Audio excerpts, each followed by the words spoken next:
Each person is gift wrapped for the world. And that present they need to present to the world and be present with it. And when you do that, people will know that they matter. You are now listening to the Highlight Reel Builder for Authors, the Going North podcast. I'm your host, best-selling author, and Maxwell Leadership Certified Trainer, DomBrightmon.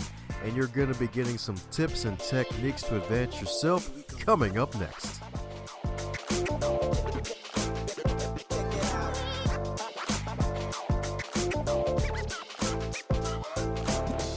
Today's episode is sponsored by both books, Going North, Tips and Techniques to Advance Yourself, and the follow-up bestseller, Stay the Course, The Elite Performer's 7 Secret Keys to Sustainable Success. Head over to Amazon.com, pick up both books. They are available in a trifecta of paperback, audio, and ebook. Cop all three of both and be on the lookout for another book from yours truly to help podcasters succeed. Now let's get on with today's episode. And today on the Highlight Reel Builder for Authors, known as the Going North podcast, we got another super special, awesome human for you today, courtesy of podmatch.com, where podcast guests get to connect with podcast hosts. And if they're cool, they're freaking in. And today's guest is cooler than 2 cucumbers. That's right, indeed. Heck, we'll give her 8 cucumbers. She's cooler than 8 cucumbers because, my goodness, today's super special, awesome guest, she is a wonderful wife, a mother, a grandmother, an entrepreneur, and a TEDx speaker. So let's give it up for the delightful and insightful, the one and only Dea Irby. How you doing today, Dea? Dom, I'm doing absolutely fabulous now that I'm here with you on the airwaves. So fun, ready to party on.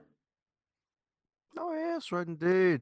That's right, where the fun stays on the bun. It's a whole party on the bun, too. You are too funny. Yeah, some say more punny than funny, but hey, they gotta go hand in hand. They do. Listen, I'm a pun collector. So, any puns that you can give me, I'll collect. So does that maybe call you too? Yeah. Oh, my goodness. Well, speaking of call and collect, my goodness, you've collected a lot of wins and a lot of wisdom over the years, and I'm pretty sure I probably forgot some of what makes the delightful Dea the delightful lady that she is today. So mind filling listeners in on who is the wonderful Dea herself, since your first time here on the Going North podcast.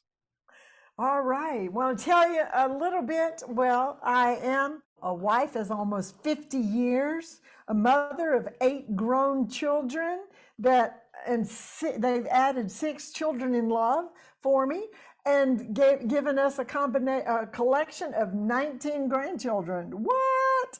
So we're going to be around for a while. I think we're going to add a few great grands too. We'll see. Over my years, I tell you, my passion that I'm about right now is about helping people understand the importance of and know that they belong. Do you know how important feeling like you belong is, and how knowing that you fit in is so important? Dom, do you feel like you belong? Do you have your tribe you belong to? Oh, yeah, especially when I yawn with my colleagues. There you go. There you go. Listen, well, think back about when you were 5 years old. Now, for you, that's easier than for me because it was so last century. But if you think about when you were 5 and a day in your 5-year-old life and who you were with and what you were doing, you got that picture in your mind? Oh, Yeah? yes, ma'am, I do. Okay. Well, for me, I can distinctly remember a day when I was 5. I was sitting in the front yard of Miss Annie's preschool with my classmates. We were making pink clover necklaces. And what's interesting about that is those classmates are the very same people I graduated from high school with. I grew up in this very small, well, I know there's smaller towns. We had almost 5,000 people in my hometown. I consider that small. But then somebody will say, well, we only had 700 and something. Okay, you were really small. 5,000 was a metropolis. But anyway, it was like I knew that I belonged there. I had a sense of belonging. I knew that I knew people and they knew me. And it was a belonging that, well, not like I belonged to the YMCA or the library. It was a belonging like, did you see that TV show, Cheers? Where Oh everybody, yeah. yes, that, where you walk in and hey, and everybody knows you and you know that that's your tribe. Those are your people. That was my experience growing up. And I thought that was normal. I mean, whatever we experience, especially before we're 6 years old, that life that we have up until then, that's all we know. And we think that's what everybody else experiences, that is what is normal. But later, after we were married and my husband graduated from seminary and we had our first church assignment 13 hours away from anything or anybody I knew. What? This, I don't belong here. I felt that pain of isolation. I would introduce myself, and instead of going, hey, how's your mom and them? And if you're not from the South, that's how was your mother and all your relatives, and tell them all I said hello. And it's just so much easier to say, how's your mom and them? Well, I didn't hear that, and nobody cared. I wasn't saying, hey, I think I'm your third cousin. It was, hi, I'm Dea, nice to meet you. And they'd go, so. And it was, and I realized, wait, this is what most people experience. No belonging. They don't have an identity. They don't know who they are. And from that point on, I was determined to build community and create belonging, a sense of belonging, wherever I was for the rest of my life. We did this over 40 years. My husband and I served churches. We built a sense of community and belonging in the churches. Then when I stepped into the business world, as I owned a tea room and gift shop for 7 years in the North Georgia mountains, the Barren York, I made people feel like they really belonged there. When they would come in, I would treat them like royalty, and it was, with the cloth tablecloths and the chandeliers and the polished heart pine floors. You're special, you're royalty, and you belong here. And now I'm a real estate agent, a speaker and author. How can I take this message of belonging and translate it in a way that people in the business world can understand it, especially leaders? Because you might have heard of this movement called the Great Resignation. Yeah. Well, guess what? People weren't quitting their jobs. They were quitting their bosses, because their bosses did not create an atmosphere where they felt like they belonged and that they were important. So I thought about, how can I express belonging in a succinct, clear way to leaders and leaders in the business world, or leaders in the home as a parent, or even people that want to really belong to their significant other. And what's interesting is this concept works for accepting yourself. People don't just want to be connected. They want to be claimed. And I take that word claim, as my book says, Claim Your People at Work. It's an acrostic for 5 facets of leadership, or 5 facets of a relationship where the person that you are with knows that they're claimed. Does that make sense so far? All the nickels and quarters. All the more than sense, it makes bank. It makes bank. So we're going to play a little game here, Dom. You think you're going to get to sit there and here's your trap door from me. I'm going to ask you what you think each of these letters stand for. We're going to go through it and what altogether, if you claim your people, you let them feel like they are, and you reassure them that they are each of these 5 elements. So the C, what do you think the C stands for? People want to know that they are, and you can't say claimed because that's the whole big deal, but people want to know that they are something that starts with a C. Cared for. That is close, but that's really on the next one. You want to try again, or you want me to tell you? Are you going to give up easy or try again? I want to say connect, but I doubt that's the answer. Connected, we did some sort of. Okay, so the C stands for chosen. Did you, in PE class or somewhere, did you have the coach or the teacher say, we're going to have Friday dodgeball, and this, we're going to have 2 teams, and you're a team captain, you're a team captain, and you pick the teams. And were you the one that got to be the team captain? Or were you the one picked first? Or were you wishing you were in the library and you were going to get picked last? Oh, yeah, definitely last. Wasn't the athlete in school. Okay, so how did that make you feel? I mean, yeah, probably really wasn't surprised after a while. At first, I'm like somewhat disappointed, but not really because I didn't really want to be there anyway. Exactly, exactly. So think of a time when you were chosen. Maybe you were chosen for a certain award, or you were chosen for a job, or you were chosen in some aspect, and how that made you feel. So when you're in a relationship with someone, if you know the engagement comes along, or even just I'm choosing you to be in a relationship with, that makes you feel special and chosen.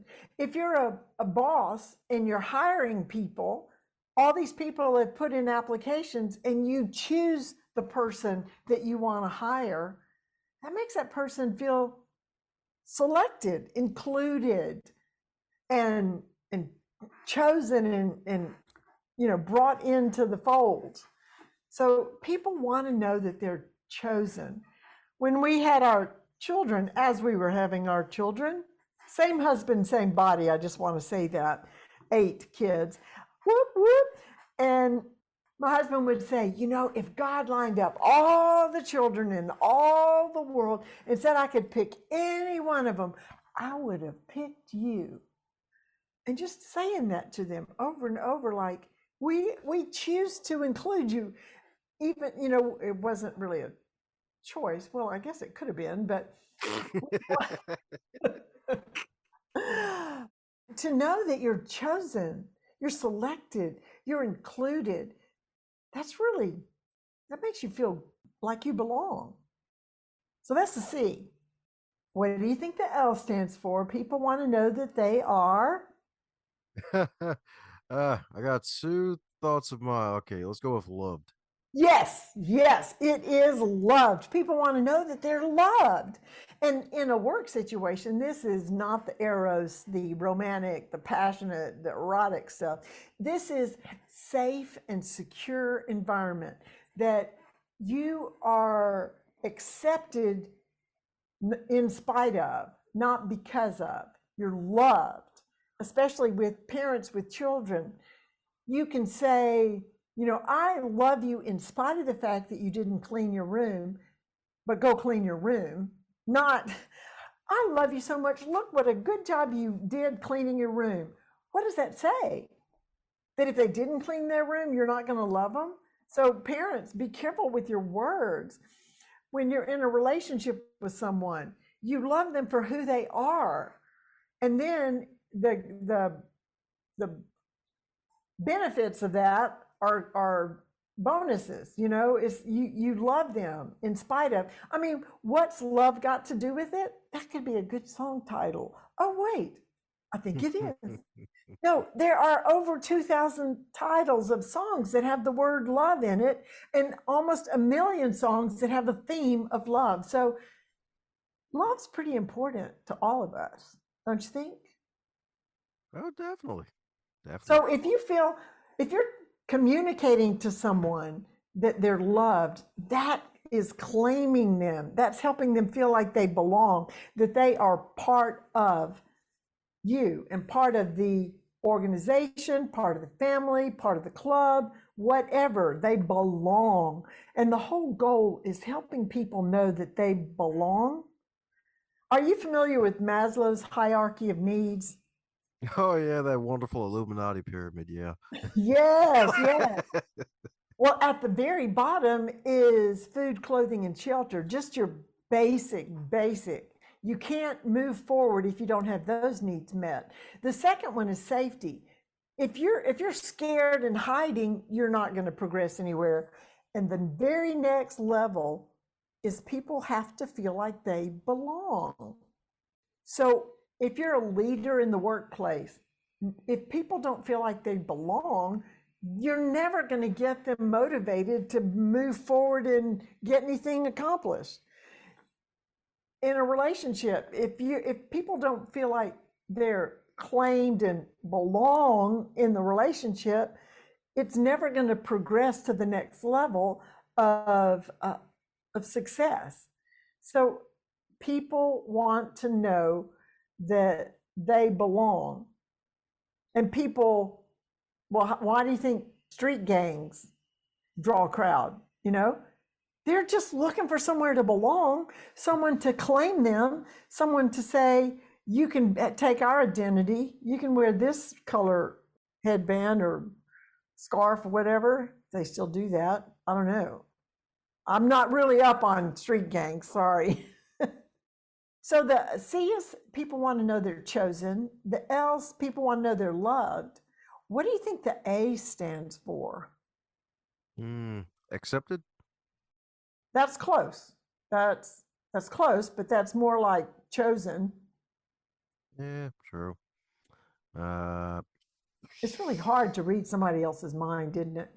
Okay, so what does the A stand for? Oh, aligned, maybe. That could be it. It could be, but it's not. They want to be acknowledged. Oh, how could I forget that classic Mary Kay Ash quote?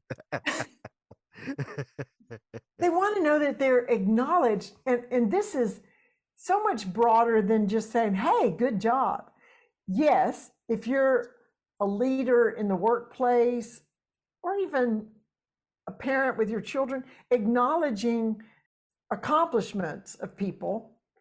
I have a friend that was hired in a mid-sized company to turn it around. And one of the first things he did was go ahead and establish what had been talked about forever, a wall of fame. You had to accomplish a certain number of duties to be nominated. Then if you got selected, then you had your picture taken and you were framed up on this wall, the wall of fame, and everyone could see that you were an achiever.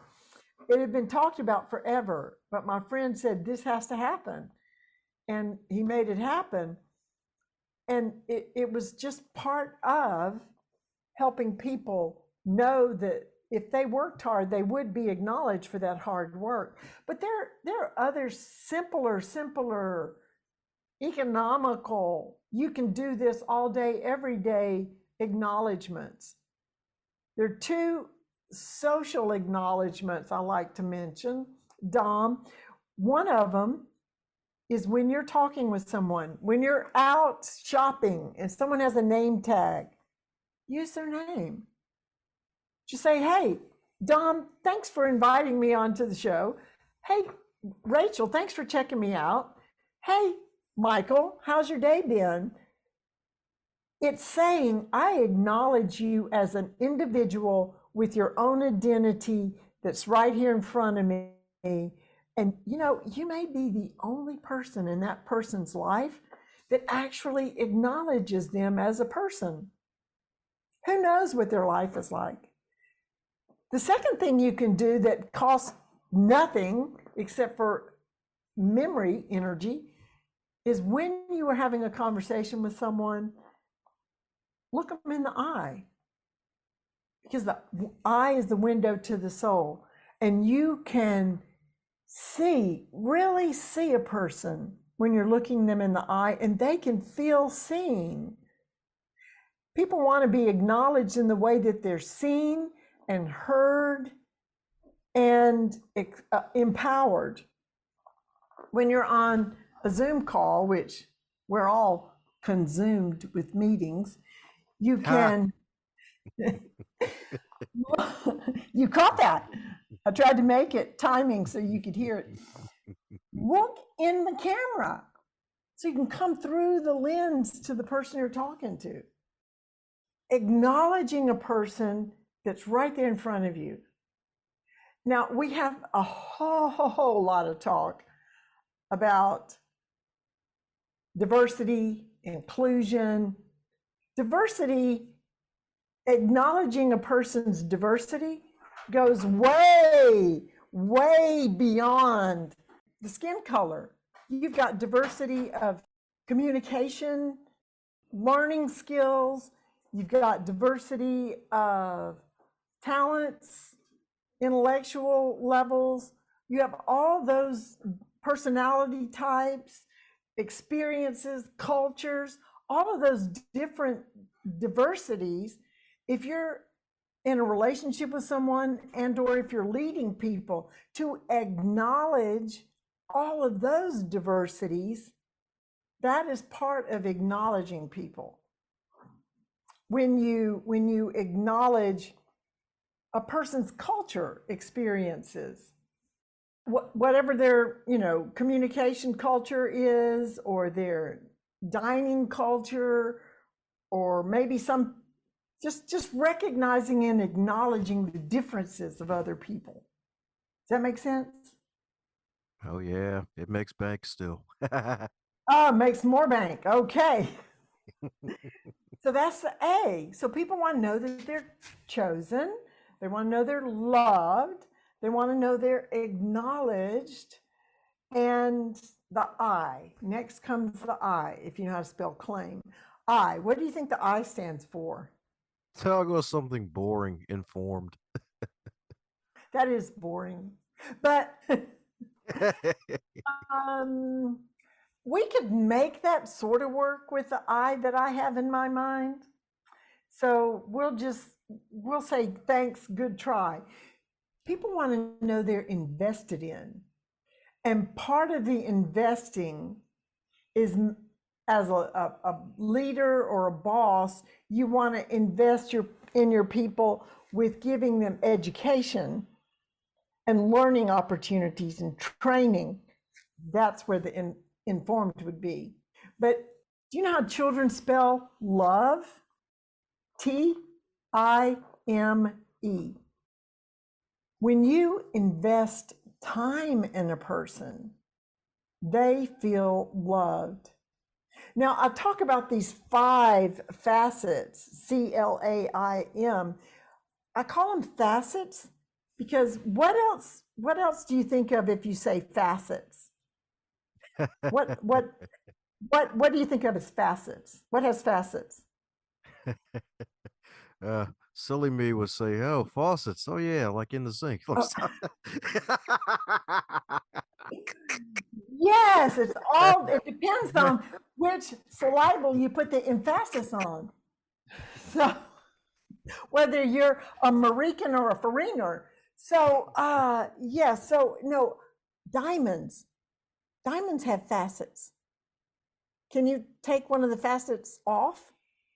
No. It's all part of the diamond. And that's why I call these 5 facets, because they're all folded in on each other and they can't be separated. So when you acknowledge someone, it means that you've invested time to learn about them. And because you love them, you are choosing them and acknowledging them. So they all work together, but you can separate them enough to look at how you can apply this. Is that bank? Notice I didn't ask you if it made sense. Yes. So you invest in a person. Now, as a boss, you can invest, hey, nothing wrong with bonuses, money works, but there's more to it than that. There's the training, the resources. You give somebody a job to do, even a parent asking a child to do a chore. Have you trained them how the job is supposed to be done? Did you give them the right equipment for washing the car? Did you give them the right rags and detergent and hose and whatever they need to do that? But here's an even simpler, I like to boil it down to, if you're going to take one step to invest in someone, you can invest time in someone, and how you can invest that time is to have a conversation with that person and listen. Just be with that person and listen to that person. Do you know, and listen means being present. And do you know what word, if you rearrange the letters for listen, what it spells? I'm just working your brain tonight, Dom. Do you know what, if you rearrange listen, what it spells? Somebody said stencil, but I don't think that's right. But anyway. We're just close sound-wise, I guess. Close. Thanks, English. The word I'm looking for is silent. Not only do you need to quit talking to listen to someone, you also have to quiet to make your brain, your mind silent. So you're not standing there going, as soon as they finish talking, I'm going to say this, or I wonder what I'm going to say next, or I wish they would hurry up and quit talking because I've got this and this and this to do, or standing there smiling at the person and you're thinking, yes, that meeting I had yesterday is still hanging over me. No. Be silent and listen to the person.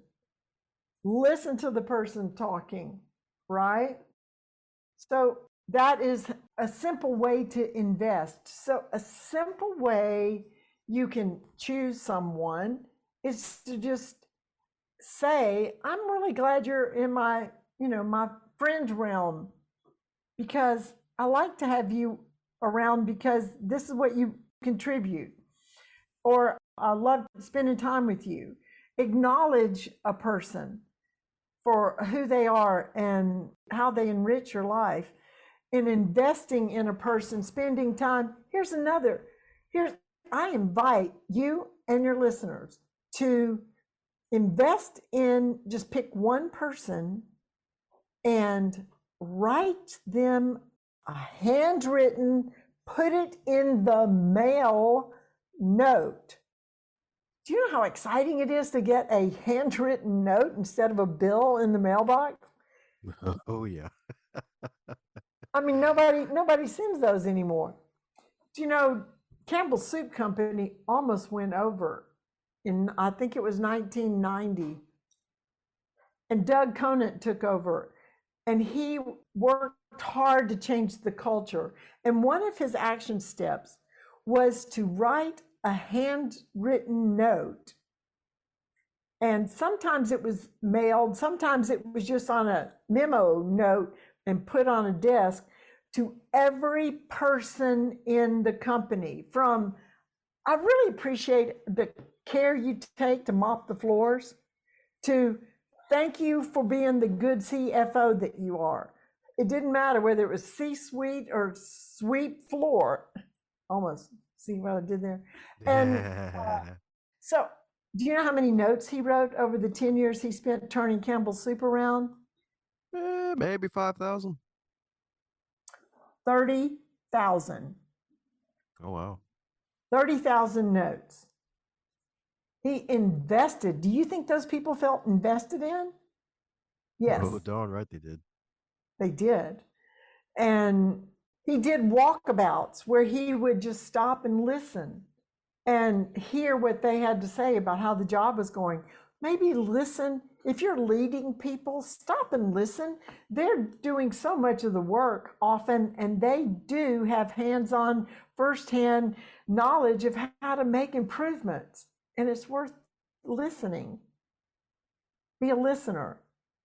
And the last one, the M. Now, I will confess up front, the M is really tricky because I've got 2 3-word phrases or 1 word that the M is.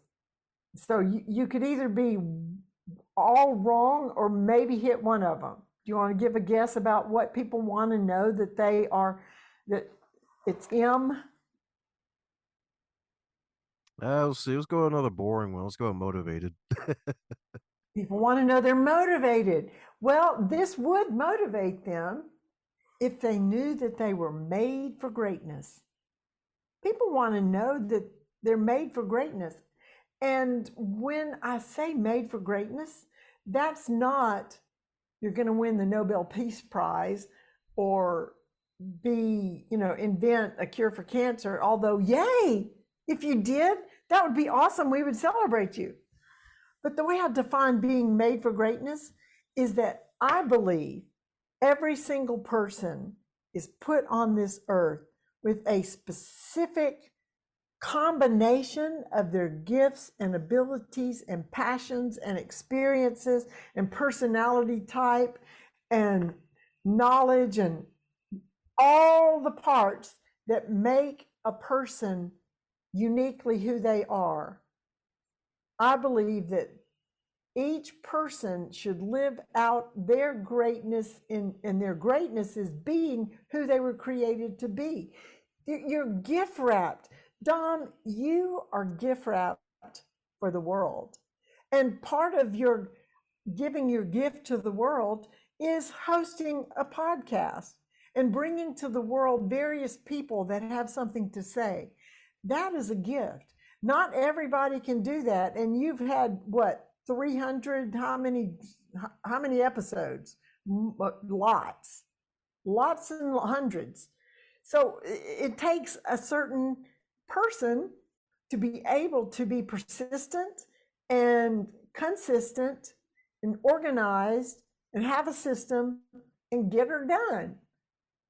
You're able to do that without chasing too many squirrels.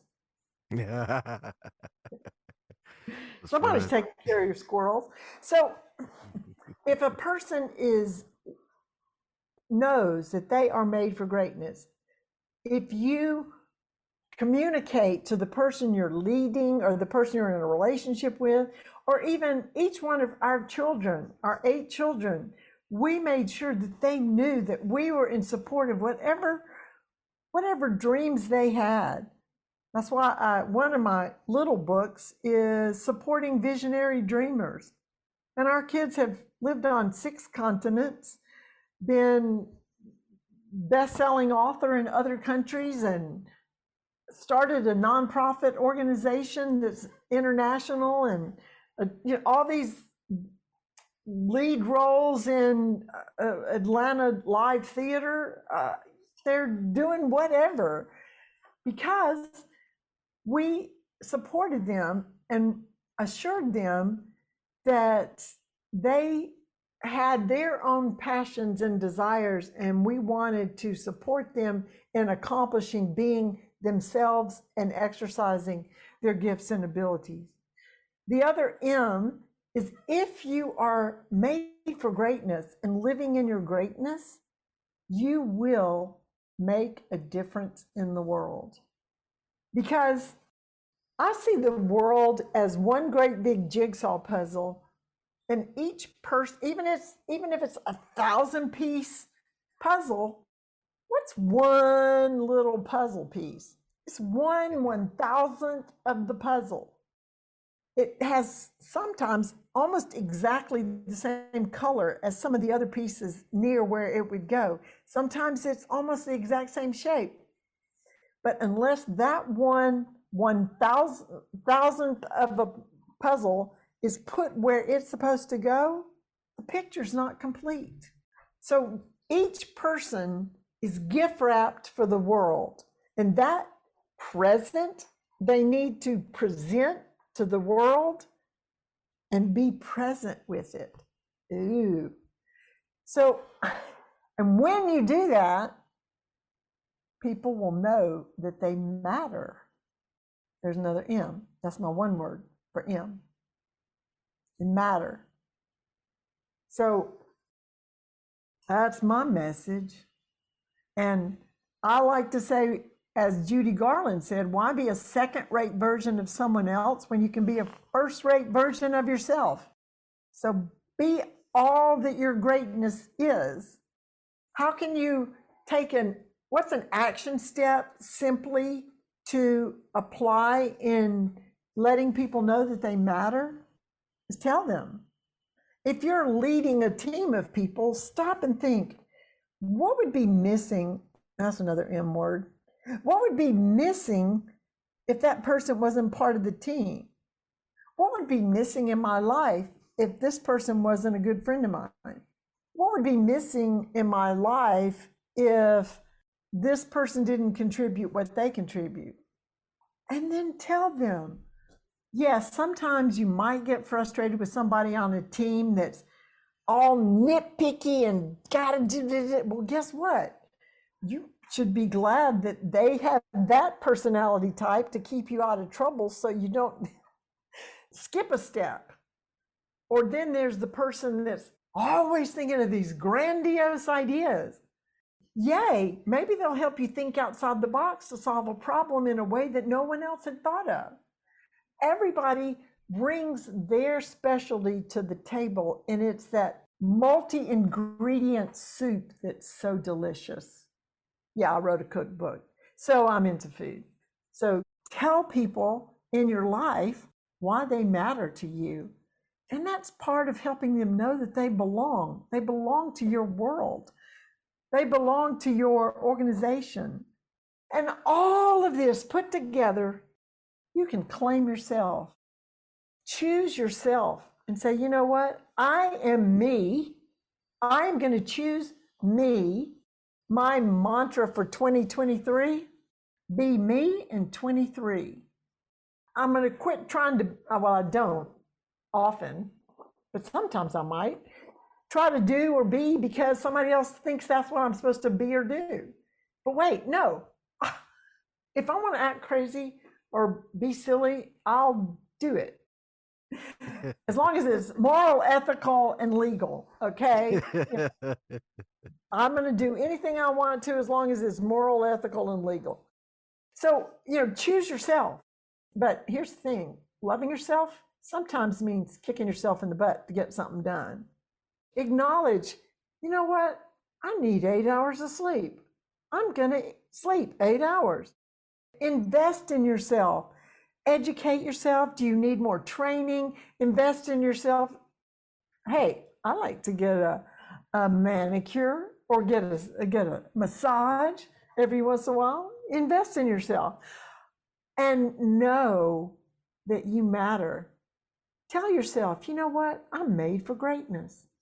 Dom, you are made for greatness. You are, and you are making a difference in the world, and you matter. And when you accept yourself, it's like filling up your own cup. You can't pour out of an empty cup. You have to fill up your cup and know that you belong to pour out belonging. And we belong. You belong. And help people, claim people. My book, Claim Your People at Work, How Inclusive Leaders Keep Their Employees Engaged and Productive. It goes through these 5 facets, gives practical application. It gives stories about people that have implemented these facets in the workplace that have turned companies around. It's got statistics about what belonging does in the workplace. And it's short. I made it short. I made it easy to read and just straightforward so that you can be motivated to implement claiming your people. That's right indeed. Y'all got some hotter than fish grease goodness from Dea, baby. That's right indeed. That's right indeed. Name it and claim it, as one form of gospel would say. That's right indeed. Yeah, name it and claim it. Uh-huh. Claim it, name it. Claim it and name it. Maybe that's what it needs to be. That's right indeed. I claim you, and I'm going to name you mine. So anyway, yes. Well, speaking of gospel, it's a rare occasion we actually get to ask the pastor's wife this question. So, my goodness, with all this wonderful wisdom, it probably stemmed from your experience being a pastor's wife on top of that. So, what would you consider your three major leadership lessons from being a pastor's wife? Because I'm sure there's a lot of leadership you have to do on your end as well to take care of the man of the clothes. Yes. Well, oh man, that's another episode. But I tell you, as a pastor's wife, well, I would always look around. Now, where is she? Oh, wait, that's me. First thing I would do when we'd go into a church is I would say, okay, let you know this up front. Do not ask me to do the flowers. You do not want me to do flowers because I don't do flowers. And I'm not going to play the piano. My piano teacher asked me to quit. Okay, so we got that out of the way. I can do some teaching. Actually, I built drama departments, and we would put on these massive musicals and have a dinner theater and do the whole 9 yards every spring, mostly because our oldest daughter wrote 4 full musicals, music, lyrics, and scripts. So those were popular, and we did that. But seeing people, well, in all of our churches, we claimed our people. I didn't have that acronym yet. And as I looked back, I realized that's what we were doing. We would welcome people in. We would choose to include them. We would love on them. And we would acknowledge what their special gift wrapping was. Oh, you're really good with administration? Well, then would you feel like you want to contribute to the workings of the church by this role? Oh, you love kids. You want to teach Sunday school? We included people and made them feel welcome and let them know that they belonged. And then just the investing in people by, well, it was not uncommon for my husband to say, so I invited the church over for lunch after service Sunday. Who? The whole church. Okay. I think the most we ever had was 60-something people over for a meal. Wow. Yeah, no problem. So we invested in our people. Now, it was very often, I would be prepared if we had a visitor at church, that we would invite them to come home with us and have lunch. And that was how we acknowledged that they were visiting. We chose them and loved on them, invested the time and money to feed them, and just got to know them, listened. I don't know how silent we were because we talked a lot too. But anyway, I jokingly say, church work is great if it weren't for the people. But but you know what? People are just people, and everybody has something. I am a church surviving POW, preacher's wife. Preacher's old wife. But speaking of the gospel, you like that, right? You're still laughing about it. Oh, yeah. Church surviving POW. So anyway, claim is actually the gospel, if I may. God chose us, and because he loves us, he acknowledged our need of a savior, invested in us with Jesus, and is we're made for greatness, because Scripture says that we are new creations and that created in Christ Jesus for good works, which God goes beforehand to create for us to walk in those. So he knows he has something that we are supposed to accomplish here on earth. And God don't make no junk. That's went around a long time ago. So there's that part of the message. The whole thing, claim your people, claim yourself, know that you're claimed by God. Amen to that. That's right, indeed. That's right. At the time of this recording, claim yourself on your taxes. That's right. Let me stop. That's right. Oh, man. Well, I know you got something you got to run to. So, two quick questions, and I'll let you make a run for it. So, the first question, the fun one. Wonderful book, your latest book, Claim Your People at Work. If that book were a food, what would it be and why? It would be a chef salad. It would be a chef salad because it has all the ingredients. It has the protein, not just a tossed salad, not like a Caesar salad, but it's a chef salad that's got the meat on it too, that's got plenty of protein.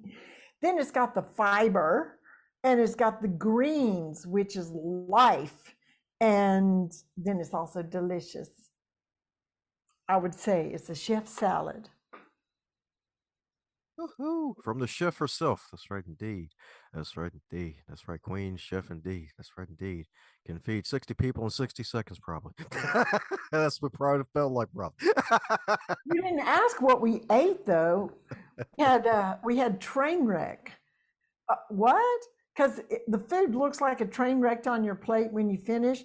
Other people might call it a taco salad, but you have, I would make a huge gallons of chili, and then you'd have Dorito chips. You put that down, then you can do it whatever arrangement you want. But I would have cut up lettuce, cut up tomatoes, avocados, bell peppers, onions, all the ingredients you might put in a taco.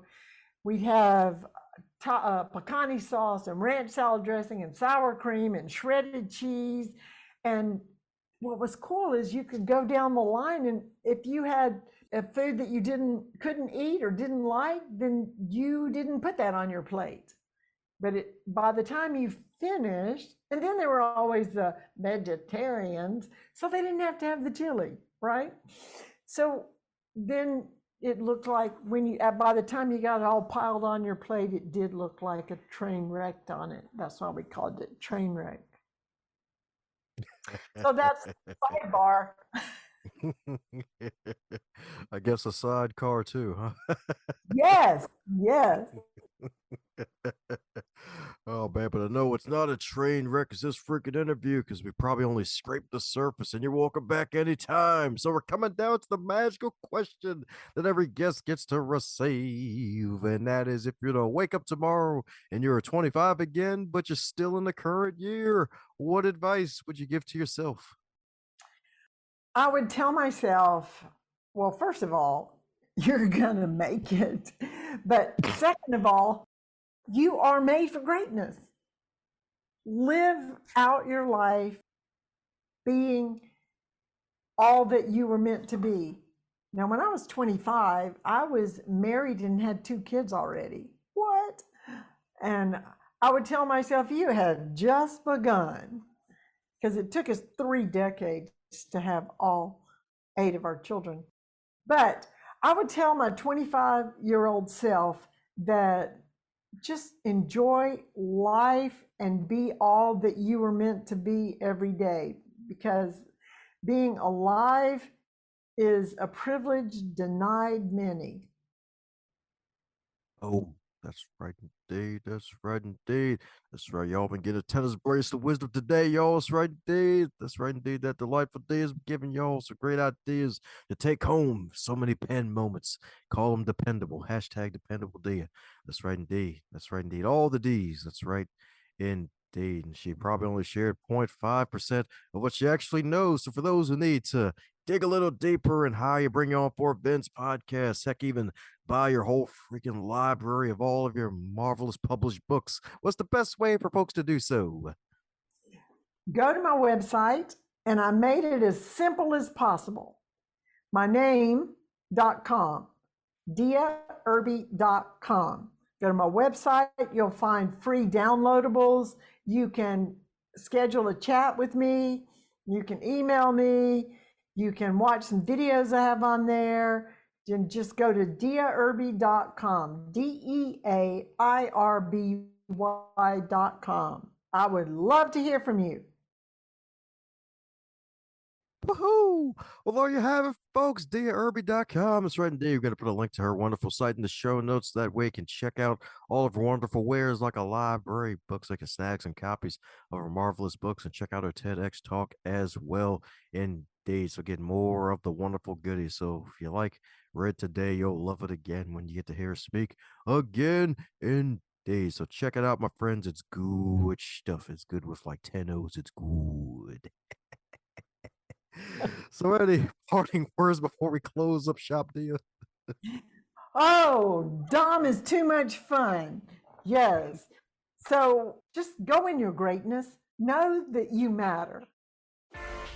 Thanks a bunch for investing your time by listening to this wonderful podcast today. I hope you enjoyed it, and if you really did, do me a solid and leave a review or share this episode with at least 3 people that you think would get some value out of today's content. Advance others to advance yourself.